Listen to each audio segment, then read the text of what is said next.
Hello! In the last videos, we created the holder, the crank, and the main axe. And in today's video, we will create the motion between them.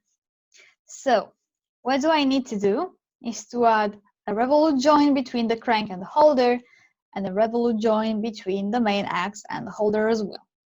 Let's go to the main axe. I will activate the component, and I will make an as-built join because all my components are already in place. I will capture the position and I will select main axe and the holder and I will click OK. You'll see that the joint wasn't added in the main axe component. That's because the joint that I'm making is between two different components and it is added in the root component of those two components.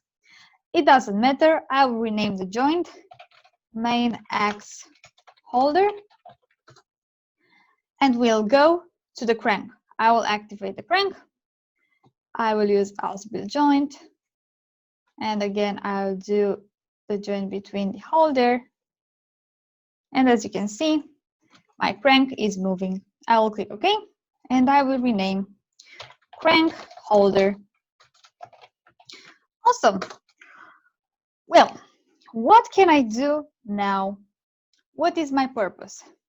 My purpose is when I'm rotating the main axe, the snail will move the pins of the crank and the crank will move.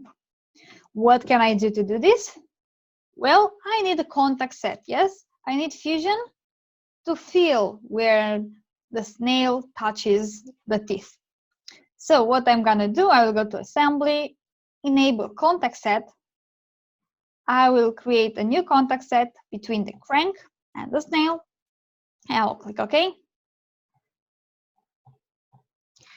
Crank, snail, and let's see what's happening. So, as you can see, Fusion arcs very weird. Well, it's kind of stuck and it doesn't let me do this. Let's try with the crank. Well, nope. It's stuck. It doesn't want to do this. Let's try with the motion study at least. So let's say 360, sorry, at step 100, 360. I will select the speed and I will click play. Okay, something very weird is happening. If I'm going with the speed up, not at all. So this contact set is too heavy for my laptop. The mathematics behind him, it's very, very high and it's a lot of computational work. So I can't use a contact set. Well, what I'm gonna do if I can't use a contact set? So I will disable the contact sets and I will use another thing called motion link. To create a motion link, I need to select the two joints that I want to link between. And as you can see here, I can specify the angle. What's the idea? When I'm rotating, when I'm fully rotating, which means 360 degrees, the main axe, the crank will do a few degrees rotation. It will not do the 360 degrees, okay?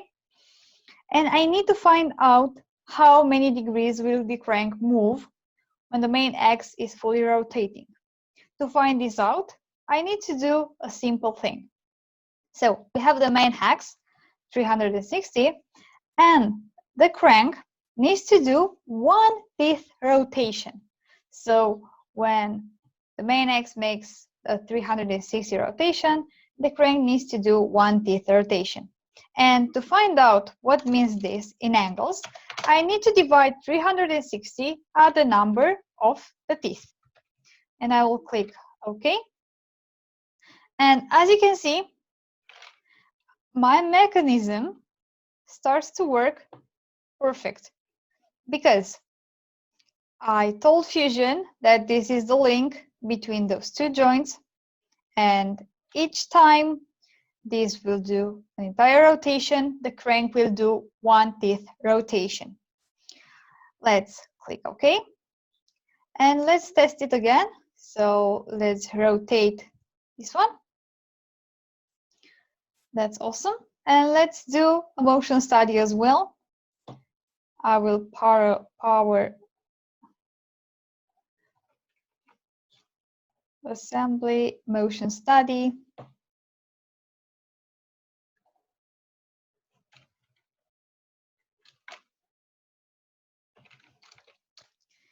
Okay, now let's see.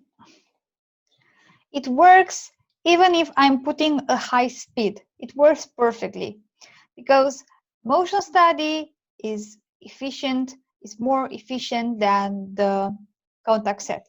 So I recommend you to start using motion studies instead of contact sets.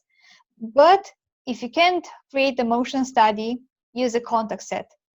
But by doing this motion study instead of contact sets, you'll have less contact sets, less errors, and your mechanism will work well. Let's save. Okay, this is happening because I didn't grounded the holder.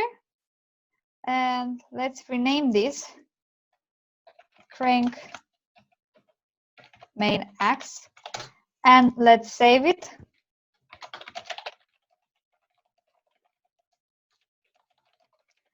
And see you in the next video to create the other components.